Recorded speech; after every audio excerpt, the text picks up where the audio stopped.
बहुत समय पहले की बात है।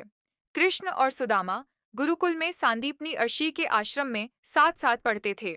कृष्ण यदुवंशी थे और सुदामा एक अत्यंत गरीब ब्राह्मण, लेकिन दोनों के बीच गहरी और निश्चल मित्रता थी।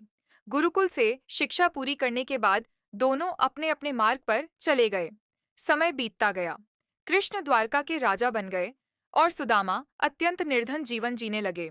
सुदामा इतने गरीब थे कि उनके पास पहनने के लिए वस्त्र और खाने के लिए अन्न तक नहीं होता था।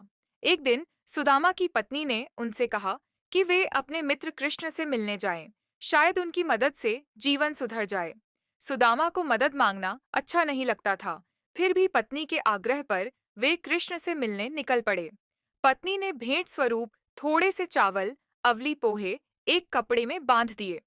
जब सुदामा द्वारका पहुंचे, तो कृष्ण ने अपने बचपन के मित्र को पहचान लिया। वे राजमहल छोड़कर दौड़ते हुए सुदामा के पास आए, उन्हें गले लगाया और अपने सिंहासन पर बैठाया। कृष्ण ने सुदामा के फटे कपड़ों और थके चेहरे की ओर ध्यान नहीं दिया, बल्कि केवल मित्रता देखी। कृष्ण ने सुदामा के लाए हुए चावल बड़े प्रेम से खाए।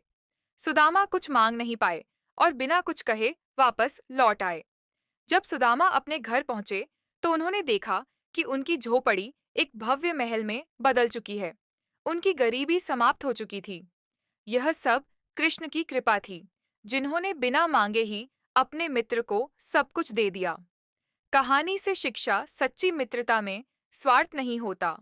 भक्ति और प्रेम सबसे बड़ा धन है। ईश्वर सच्चे हृदय की भावना देखते हैं, मांग को नहीं।